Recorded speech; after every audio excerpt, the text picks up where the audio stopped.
Die apostel Johannes het vir ons hierdie wonderlike brief, hierdie wonderlike evangelie geskryf, wat vir ons baie diep insig te gee in die Here Jesus se lewe hier op aarde. Ek, sê die Here Jesus, is die egte druiwestok en my Vader is die landbouer.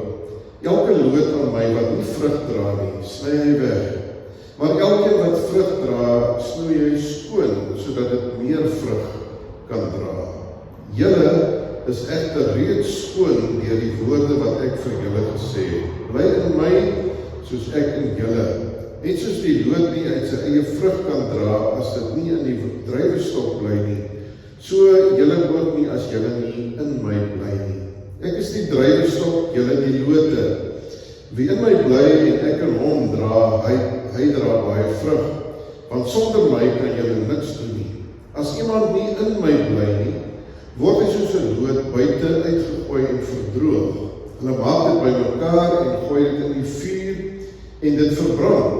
As julle in my bly en my woorde in julle bly, vra dan net wat julle wil en dit sal met julle gebeur. Hierdeur word my Vader verheerlik, dat julle baie vrug dra en my disippels kan wees. Net soos die Vader my liefhet, het ek julle ook lief. Bly dan in my liefde. As julle my gebooie onderhou, sal julle in my liefde bly, net soos ek die opdragte van my Vader gehoorsaam het en in sy liefde bly. Dit het ek vir julle gesê, sodat my blydskap in julle kan wees en julle blydskap volkome kan wees. Dit is my gebod. Julle moet mekaar lief hê, net soos ek julle lief gehad het. Groter liefde as dit het niemand nie, dat iemand sy lewe aflê vir sy vriende. Julle is my vriende as julle doen wat ek julle beveel. Ek noem julle nie meer slawe nie, omdat 'n slaaf nie weet wat sy eienaar doen nie. Ek het julle egter vriende genoem, omdat ek alles wat ek by my Vader gehoor het, aan julle bekend gemaak het. Julle het my nie uitgekies nie, maar ek het julle uitgekies en julle aangestel om uit te gaan en vrug te dra. Vrug wat blywend is, sodat wat julle die Vader in my naam vra, hy dit aan julle mag gee. Dit beveel ek julle moet mekaar lief hê. Die sentrale wat ons nou hierdie gedeelte wat ons baie goed ken en waaroor ek al ook in die verlede hier gepreek het, die opdrag van die Here Jesus, bly in my, soos ek in julle, net soos die loot nie uit sy eie vrug kan dra nie, as dit nie in die druiwestok bly nie, so julle ook nie, as julle nie in my bly nie. Wanneer mense die evangelie van Johannes lees, dan is daar staan daar agter wat ek nog nie vanmôre gegroet het nie. Hallo julle drie. As 'n mens Johannes evangelie lees, dan is daar 'n gedeelte in Johannes 12 wat amper so half ongemerk by 'n mens kan verbygaan, en dit is waar 'n klompie Grieke die naweek wat die Paskafees daar in Jerusalem gevier is, waar hulle na die disipel van Jesus Filippus kom, en waar hulle iets vir Filippus, 'n versoek wat hulle tot Filippus kom rig. Nou, die Grieke is waarskynlik die Israel was op 'n stadium onder Griekse oorheersing gewees, voordat hulle op die oomblik onder Romeinse oorheersing in die tyd van Jesus was. Maar waarskynlik is hierdie Grieke maar Grieke wat agtergebly het daar in Jerusalem, van die Griekse oorheersing waaronder die volk Israel dan op 'n stadium was. En hulle het maar so tussen die Jode gelewe, maar hulle het nie veel gesteer aan die Joodse geloof nie, want hulle was die vervolgers gewees van die Jode. Is hulle dan by daardie fees, kom daar tot van hierdie Grieke nou nader, en vra hulle vir Filippus, en hulle sê vir hom, meneer, ons wil Jesus sien. Nou, natuurlik het hulle ook deel gewees van die mense in Jerusalem wat op jou gehoor het, van die wonderwerke wat die Here Jesus gedoen het, en van die preke wat die Here Jesus gelewer het, wat tot mense aan die praat gehad het. Maar nou kom hulle, sodat iets is besig om binne in hierdie Grieke te gebeur. Wat dit is, sal hulle waarskynlik nie op daardie stadium kan sê nie, maar tog het daar, na alles wat hulle gehoor het hulle gedagtes en goeders aan die gang gekom, en het daar hierdie behoefte na vore gekom, waar hulle vir Filippus dan kom sê, maar ons wil nie net op die ouend van die Here Jesus hoor nie, maar ons wil ook vir die Here Jesus sien. En dan maak Johannes die Evangelie nou 'n interessante draai tussen dit alles deur, wat 'n mens verwag nou dat Johannes nou sal sê, maar goed, Filippus, hy het vir die ander disippels gaan sê, hier is mense wat vir Jesus graag wil sien. Maar dan breek dit soms so halfstomp af asof hierdie versoek wat dan nou tot die Here Jesus kom op die ou en deur die disippels en sê, Here, hier is mense wat nie graag wil sien, dat dit lyk asof Jesus nie reageer op hierdie versoek wat dan toe kom nie, en daar word ook nie gesê of hierdie Grieke op die ouend toe na Jesus toe gebring is, en vir hulle gesê is, maar goed, hier is die Here Jesus wat julle graag wil sien, of wat julle graag dan op een of ander manier wil ontmoet nie. Jesus se reaksie daarop is doodgewoon om 'n uitspraak te maak, om sy lyding aan te kondig, wat dan nou voor die deur is. In plaas daarvan om die Grieke nou nader te nooi om te sien, sê hy, die uur het gekom. En sien ons eintlik hoe Johannes, wat baie teologies te werk gaan in sy evangelie, en nie maar net 'n verhaal van Jesus se werk hier op aarde wil vertel nie, maar wat die hele tyd besig is om ook te interpreteer dit wat besig is om te gebeur, sê dan die woorde van die Here Jesus, maar nou het die uur gekom.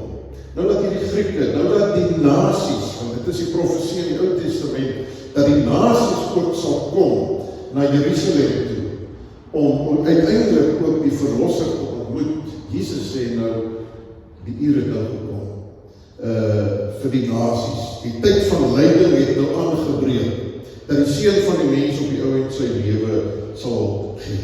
So eintlik is hierdie gebeure dan 'n teken. Mense wat wil sien, maar hierdie sien van Jesus, wil Jesus dan onmiddellik die lyn deurtrek, is dat dit gaan oor baie meer as om maar net op die ouend fisies vir Jesus te kan sien. Want daar is baie wat reeds fisies vir Jesus gesien het. Onder andere die skrifgeleerdes en die fariseërs, wat ook vir Jesus gesien het, en wat selfs ook hierdie wonderwerke wat Jesus gedoen het, aanskou het, maar uiteindelik het dit niks binne in hulle gedoen, om die waarheid te sê, hulle het Jesus begin afskew, omdat hy, wat hulle betref, gedwaal het, weggedwaal het van hulle Ou Testamentiese geloof, en het hulle op hierdie stadium reeds planne begin maak, om vir Jesus dood te maak. So, Johannes is besig om hier te sinspeel, dat daar 'n manier is, wat 'n mens vir Jesus kan sien en nie kan sien, en dat daar ook 'n manier is wat jy Jesus nie kan sien nie, en wat jy tog op die ouend wel die Here Jesus kan sien. Maar hierdie pad vir mense om Jesus op die ouend regtig te kon sien, is die pad wat op die ouend deur die kruis sou geloop het. Dat Jesus op die ouend sou gesterf het en uit die dood uit opgestaan het, en dat hierdie sien beteken op die ouend, dat 'n mens die boodskap van hom, dat jy dit sal glo, en dat jy vir jouself sal toeëien, dat jy met die oog van jou gees hom as het ware sal sien, en sal glo dat hy is wie hy is, dat hy die Seun van God is wat vir ons sondes aan die kruis sou kom betaal het. So op 'n ander manier is hierdie Grieke se versoek, ons wil Jesus graag sien, op die ouend beantwoord. En uiteindelik kom ons dan ook vandag dink ek nog steeds in 'n situasie waar ons leef daarin dat mense gebreek het met die kerk. Ons weet toch self ook hoe baie lidmate hier in Dagbreek gemeente was. Nou goed, die bevolking rondom ons en tye en al dat het verander, en alles speel 'n rol op die ouend dat die lidmaattal op die ouend minder geword het. Maar daar is ook 'n groot klomp gelowiges, sogenaamde gelowiges, reg oor die wêreld, wat ons gesien het dat COVID op een of ander manier gemaak het, dat hierdie breuk wat mense gemaak het met die kerk van die Here Jesus Christus, dat daar die breuk op die ouend baie spoediger gekom het, as wat ons gedink het, dit gaan kom. Klompe mense wat eenvoudig die geleentheid wat daar was, om op 'n manier te breek met die kerk en ook met die wat nie die kerk geleenthede kon bywoon nie, wat net eenvoudig nie weer teruggekeer het na dit wat het was voor die COVID-tyd gekom het. So COVID het as het ware dit makliker gemaak om by die kerk te bly. Dit makliker gemaak om op jou eie aan te gaan.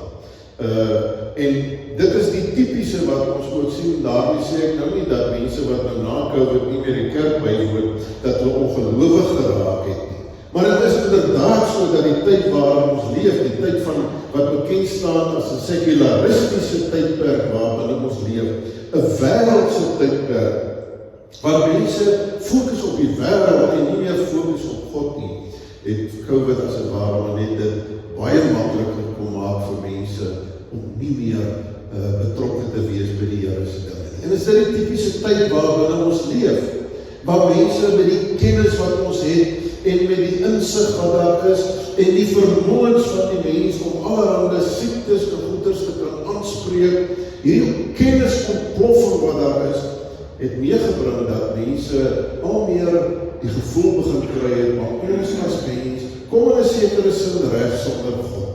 Ons het al hierdie vermoë, al hierdie kennis en al hierdie insig.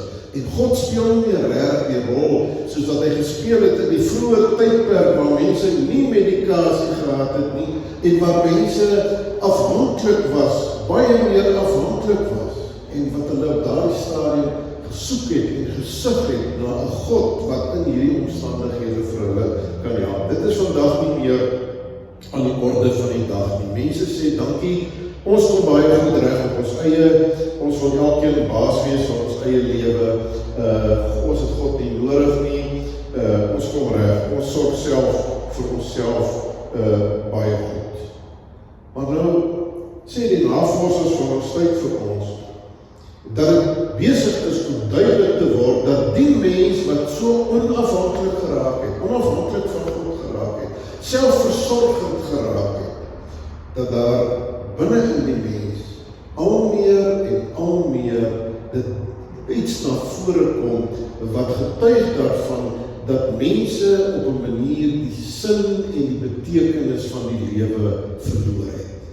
En dat daar by hierdie selfstandige mense wat so op hulle eie deur die lewe kan gaan, dat daar by hulle binne-in iets begin gebeur waar daar 'n sig is na sin, na betekenis, en uiteindelik is dit, sê die geleerdes vir ons, ten diepste is dit 'n sig na God en in 'n sekere sin die voorbereiding van die terugkeer van mense na God toe. Die vraag wat uiteindelik in ons dag ook gevra word, selfs mense wat nie noodwendig bewus is dat dit eintlik die vraag is wat hulle vra nie, is die vraag na Jesus.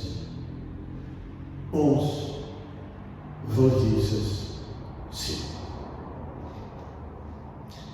Ons het die behoefte aan 'n gemaakte godsdienst.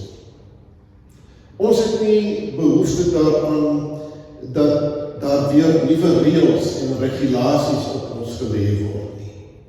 Maar ons het 'n behoefte na iets wat eg is. Ons het 'n behoefte na iets wat 'n werklikheid is. Iets wat op die ou end waarlik, innerlik, waarlik rus kan gee. Iets wat waarlik sin aan jou lewe kan gee. Dat daar iets groter is waarvoor 'n mens leef, as wat jy maar net leef vir hierdie aardse bestaan. Ons wil Jesus. Soos wat die Grieke, wat een van die mees geleerde volkere van daardie tyd was, met al die groot filosofe wat in hulle tyd na vore gekom het, wat getuig het van kennis, het hierdie Grieke gekom en gesê, ons wil Jesus sien. En dit is wat die navorsers vir ons sê, ook waar is van ons tyd. Nou die vraag is, die mens van ons dag, aan wie vra hulle hierdie vraag? Die Grieke het gegaan aan die disippels van Jesus, want hulle het gedink dat die disippels die waarskynlike persone is wat vir hulle kan sê, waar is Jesus? As 'n mens dors is, vandag in ons tyd, dan gaan staan jy nie buite en kyk in die lig op en wag vir die reën om te kom, sodat jy 'n bietjie water kan kry nie. Ons gaan na die mees waarskynlike plek toe waar jy water kan kry, en hopelik is dit in 'n kraan, wat ook nou in ons tyd nou nie altyd meer so is nie. Maar jy weet, dit is die plek waar 'n mens water kry, is om deur 'n kraan oop te draai. Waarheen kyk mense en waarheen gaan mense in ons dag, as daar binne in hulle hierdie vraag en hierdie soeke is na iets of iemand wat 'n verskil kan maak in hulle lewe. En dalk is dit God. Waar gaan die mense heen? Waarheen kyk die mense? Hulle kyk na mense wat hulle self Christene noem, dat hulle 'n verbintenis het met Jesus. Hulle kyk na die kerk. Wat is die Engelse woord wat die kinders gebruik, en dit bly op een of ander manier die hele tyd die afgelope 2-3 dae op my kop opkom. Wat is die mees obvious plek waar mense gaan soek om iets van Jesus te sien? By die kerk. By mense wat hulle self gelowig is. En hierdie vraag na Jesus is nie 'n vraag na wat is julle teologie nie. Hoe verstaan julle die Bybel en hoe lê julle die Bybel uit in die eerste plek? En natuurlik is dit ook belangrik, ek en Derek het ook net nou daaroor gepraat. Dit is ook nie 'n vraag om te sê, maar vertel ons 'n bietjie meer van julle as 'n gemeente. Hoe lyk julle finansiële situasie? Wat is die tipe van goed wat julle doen in die gemeente en waarmee hou julle julleself besig nie? Dis 'n dieper vraag, dis 'n dieper sug. Dit is nie 'n sug na dinge en na goeders en strukture en planne ensovoorts. Maar is 'n dieper behoefte na 'n iemand wat waarlik 'n verskil in hulle lewens kan maak.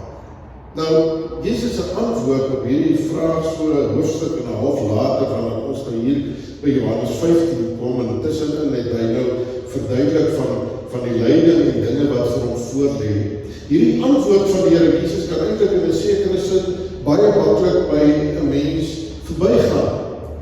Jesus sê nie op hierdie vraag, dan wys waar is Jesus, wys vir ons Jesus nie, sê hy nie, die antwoord is nie, laat julle lewens vir die mense wys, waar is Jesus. Dis nie 'n opdrag wat hy gee. Hy sê nie, laat julle vir die mense wys, wie is Jesus nie. Waar sien 'n mens Jesus nie. Maar hy sê iets anders. Het is belangrik vir ons om dit raak te sien. Bly in my, soos ek in julle. Dis waar dit vir die kerk moet begin.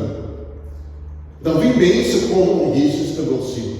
Die realiteit van 'n lewende Jesus. Nie, hy begin nie by wat ons moet doen nie.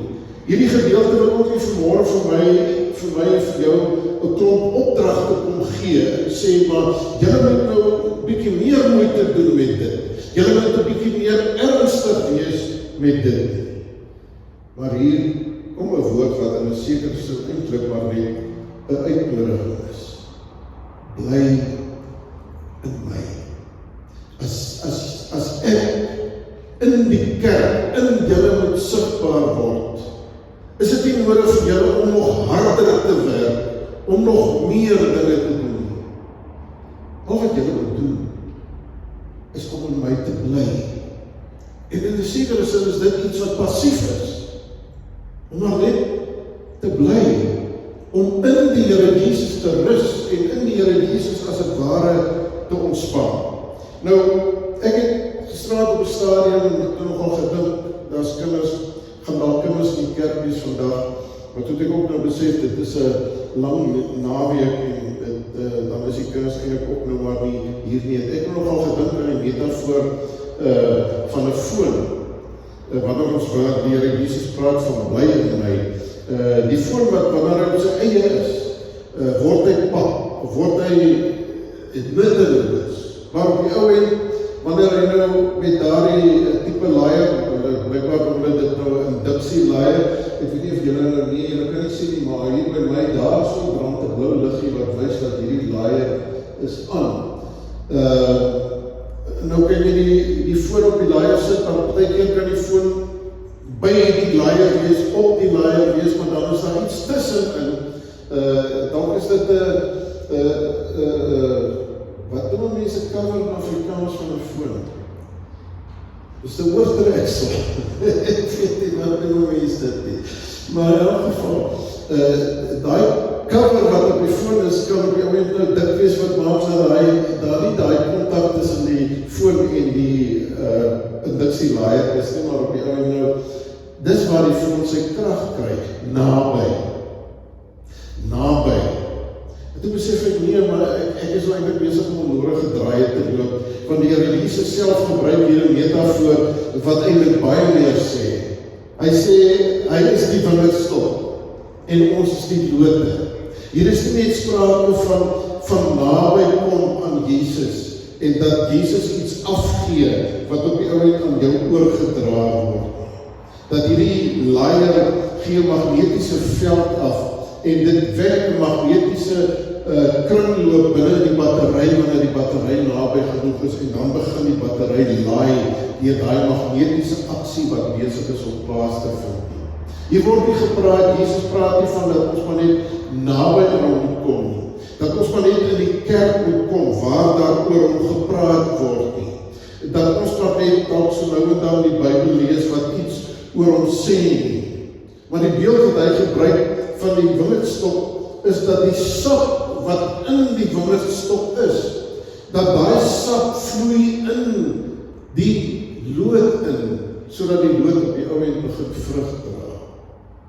So wanneer Jesus praat daarvan dat ons in hom moet bly, beteken dit dat hy in ons teenwoordig is. En as daar vrug voorkom, wat dan in hierdie geval ook die vrug van die liefde is wat Jesus hiervan praat. As daar vrug voorkom, dan is dit omdat die loot die sap ontvang vanuit die wingerdstok. Hy in ons en ons in hom. Die vrug wat op die ou end uit ons voortkom. Jesus sê, sonder my kan julle niks doen. As ek nie in julle bly en julle in my bly nie, as hierdie sap nie vanuit my in julle lewens invloei nie, dan is julle in staat om absoluut niks te doen. Julle kan meer kerk toe gaan, julle kan meer bid, julle kan groter barmhartigheidswerk na buite te doen, julle kan baie meer aktief wees en baie meer aktiwiteite in die gemeente hê. Julle kan honderde programme hê wat julle gemeente hardloop en nie besig is, soos wat ons nou nog vandag nog sien in groot gemeentes, makrogemeentes, waar daar 'n magtom menigte van aktiwiteite is. Julle kan besig wees met alles, julle kan besig wees om pamfletjies uit te deel.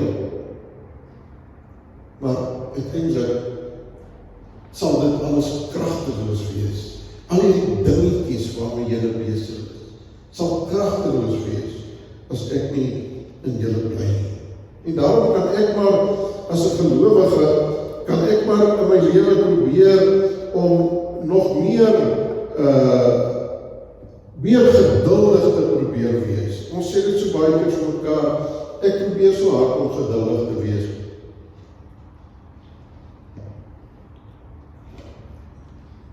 Ek probeer so hard om te vergewe. Ek probeer so hard om dit te doen of dat te doen, en tog werk het maar net nie uit nie, val ek elke keer maar net weer terug. Dis nie wat die Here Jesus vra nie. Die Here Jesus vra nie in die gedeelte dat ons harder moet probeer om vrug te dra vir hom nie. Hy sê, bly in my. Nie net, wees nie net naby aan my nie, maar laat toe dat my krag, my sap in julle invloei. Nou, die vraag is natuurlik nou, hoe lyk dit nou in die praktyk? En nou is het belangrik dat 'n mens ietsiekie moet verstaan. In die Griekse taal is daar wat ons nou noem, en ek aanvaar seker in Afrikaans is dit nou ook so, maar die Griekse taal is daar hierdie twee werkwoordvorme wat ons noem die indikatief en die imperatief. Die indikatief beteken dit is 'n stelling wat oor jou gemaak word. Byvoorbeeld, julle is die lote, dis die imperatief. Die imperatief is wat Jesus ook sê, ek bly in julle. Dit is die waarheid waarop ons kan bou. Maar nou, die imperatief, ekskuus net nou gesê, moet ek nou sê, die indikatief, nee, die indikatief is dit wat waar is vir ons, wat geld vir ons. Maar die imperatief is dan nou iets wat toch nou weer van jou ook 'n aksie vraag, waar Jesus sê, bly in my. Maar nou is dit baie belangrik om dit reg te verstaan, dat wanneer die Here Jesus sê dat ons in hom bly, soos ek net aan die begin ook gesê, dit nie beteken dat dit nou weer iets is waarmee ons nog hard moet probeer, dat ons moet net probeer dat Jesus nou binne in ons bly nie. Dis iets wat jy met jou laat gebeur.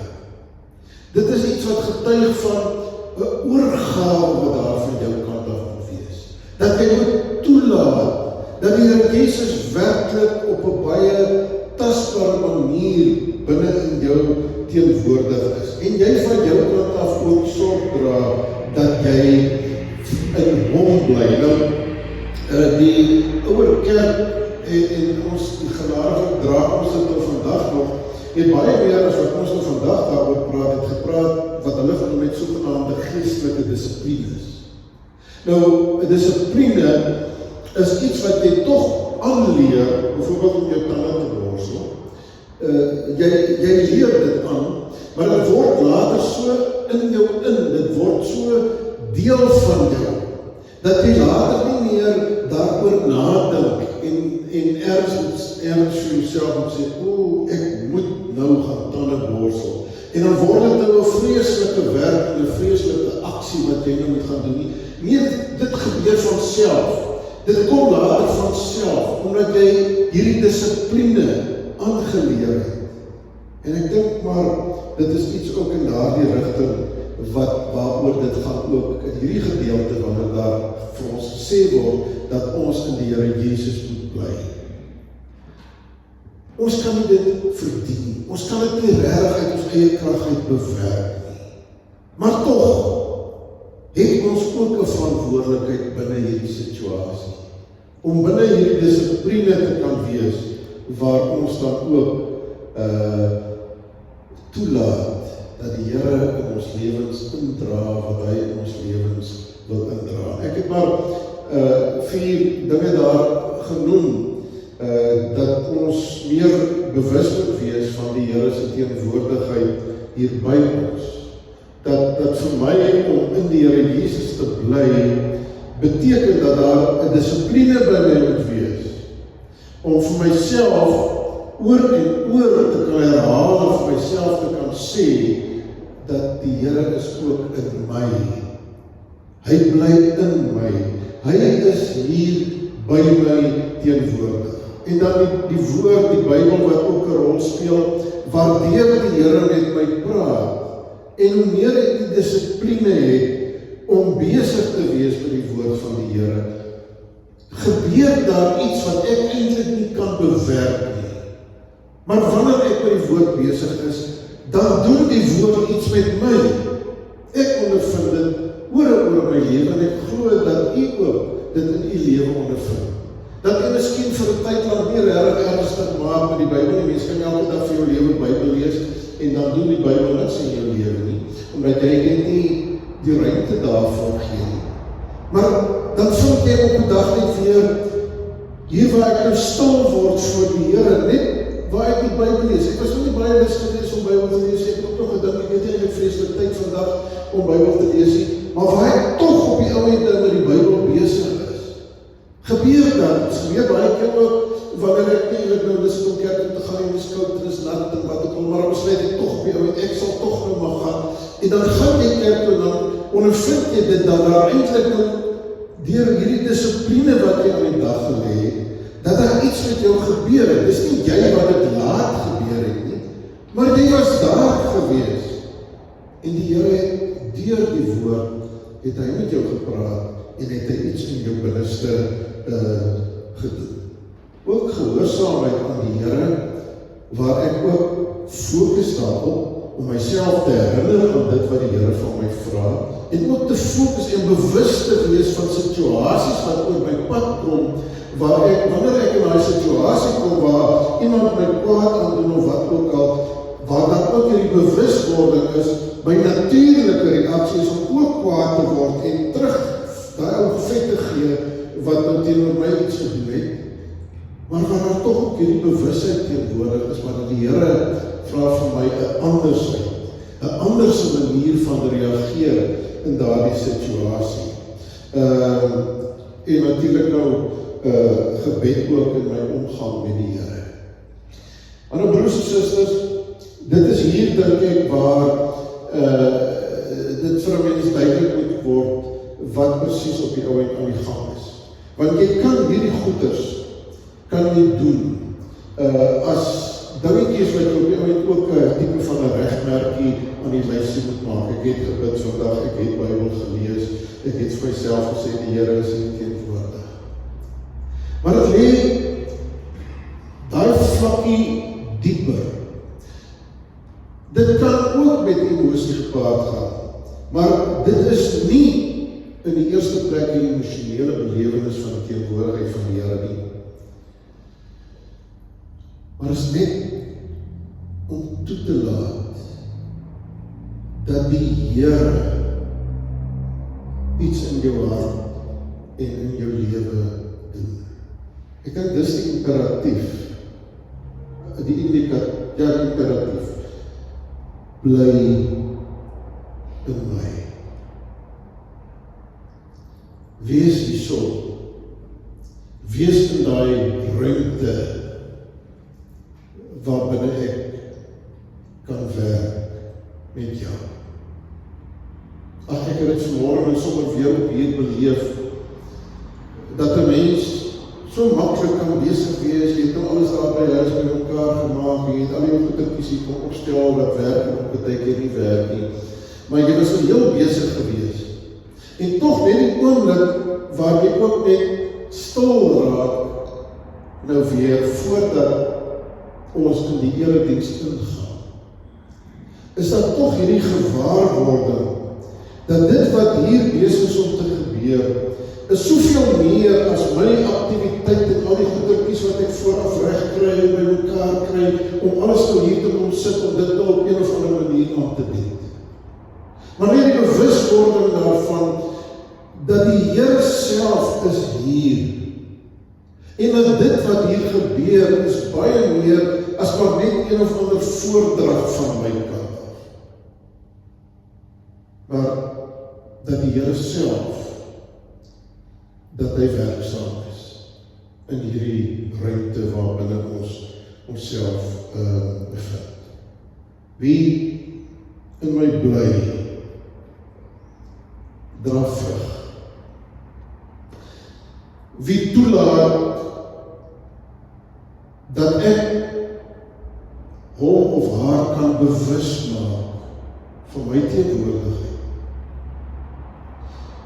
Vir hom of haar kan bewus maak dat ek werklik lewend besig is om te praat deur die Bybel, deur die prediking, deur watter manier ook al. Daar gebeur iets. Dis nie die prestasie van die persoon nie, maar dis iets wat met die persoon gebeur. En dit wat gebeur is dat daardie persoon begin vrug dra. Iets gebeur binne-in. Iets verander binne-in. En dit wat binne-in gebeur, kan nie anders op die ou end as om na buite toe te kom. Die sap wat binne-in die lood vloei, die krag en die energie wat daar binne-in die lood vloei van die wingerdstok af, maak dat daar in daardie wingerdstok uiteindelik 'n drywe trossie begin haal, wat groter en groter word en wat uiteindelik op die ou end ook bereik word. So dis in hierdie nabye wees met die Here, hierdie in hom bly, hierdie hom toelaat as 'n lewende Here om die binne in my te werk, wat maak dat daar op die ou end na buite toe uiteindelik ook gedra word.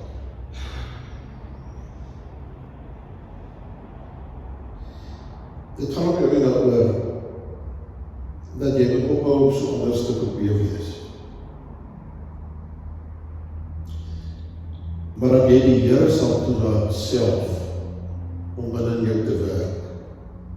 En wanneer jy so met die Here besig is, as 'n werklike gebeure in jou lewe, dan hoef jy nie te fokus op al die ander goed wat nou in jou lewe sigbaar moet word nie.